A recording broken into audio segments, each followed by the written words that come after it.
काही दिवसांपासून पावसाने दडी मारली, त्यामुळे शेतकरी चिंताग्रस्त आहे। अशात सरकारचंही काम काही व्यवस्थित चाललेलं नाही, हे आता उघडपणे लोक बोलू लागलेली आहेत।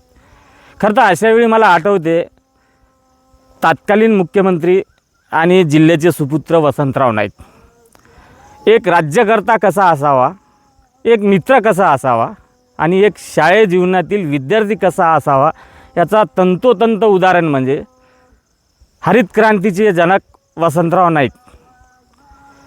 वसंतराव नाईक साहेबांनी 11 वर्ष 2 महिने 11 दिवस मुख्यमंत्रीपदाची धुरा सांभाळली आणि या सगळ्या त्यांच्या कारकिर्दीमध्ये विरोधकांना त्यांनी खऱ्या अर्थानं जपण्याचं काम केलं। विदर्भवीर जामवंतराव भाऊ ढोटे हे आक्रमक चेहरा म्हणून त्यांच्या काळात होते।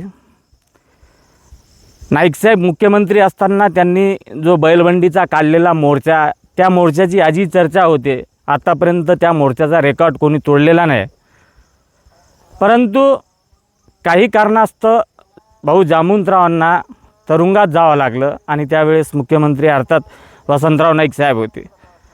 अशावेळी भाऊ जामवंतराव ढोटे यांच्या आई आजारी पडल्या होत्या आणि एक त्यांच्यातला एक मित्र, एक सकारात्मक राजकारणी जागृत होतो आणि भाऊ जामवंतराव ढोटेंना ते पेरोलवर सोडवतात आणि स्वतः त्यांच्या आईच्या भेटीसाठी घेऊन जातात।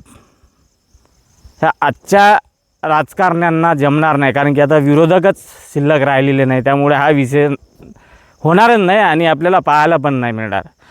दुसरा विषय म्हणजे पुसदचे मुकरे आणि वसंतराव नाईक यांचे घरोबाचे संबंध, अतिशय जवळचे संबंध।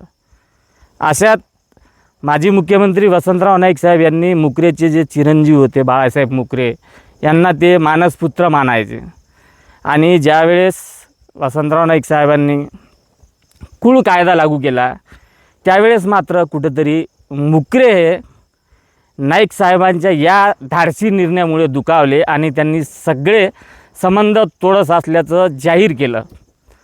तेवढ्यात बाळासाहेब मुकरेंचं लग्न ठरतं आणि मुद्दामून मुकरे साहेब जे आहेत ते वसंतराव नाईक साहेबांना पत्रिका देत नाही आणि सायंकाळी जेव्हा मुख्यमंत्री वसंतराव नाईक निवासस्थानी येतात त्यावेळेस त्यांना वच्छलाताई सांगतात, अहो मुकरे साहेबांच्या मुलाचा अर्थात तुमच्या मानसपुत्रांचं लग्न ठरलेलं आहे।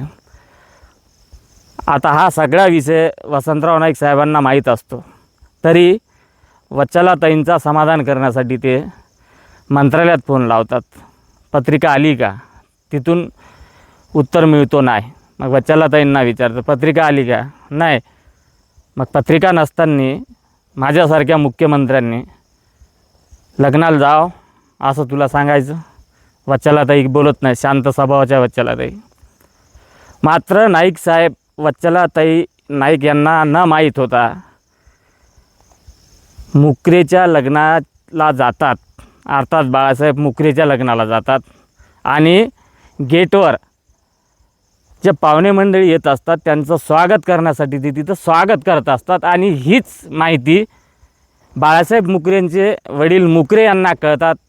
अहो राज्याचे मुख्यमंत्री स्वागत करायला लागले म्हणते। त्यावेळेस मात्र मुकरे निशब्द होतात आणि त्यांच्या डोळ्यातून जो काही आसू आहे तो त्यांना थांबवता येत नाही आणि ते वसंतराव नाईक साहेबांसोबत जाहीर माफी मागतात।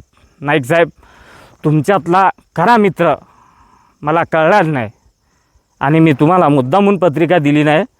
त्यावर वसंतराव नाईक साहेबांचा जो उत्तर असतो तो अतिशय माऊ जीवाला धक्का देणारा असतो। अहो मुकरे, तुम्ही माफी कशाला मागता? बाळासाहेब मुकरे हा माझा मानसपुत्र आहे आणि मानसपुत्राच्या लग्नाला वडिलांनी यावं नाही हे कोणत्या नियमात बसते? तसंच राजकारण आज सकारात्मक पॉझिटिव्ह विचारणा करण्याची गरज निर्माण झाली आहे का? जगाचा जो पोशिंदा आहे, ज्या पोशिंदाच्या भरोशावर आपण 2 वेळेचं जेवण करतो, तो कुठेतरी अडचणीत आला आहे का?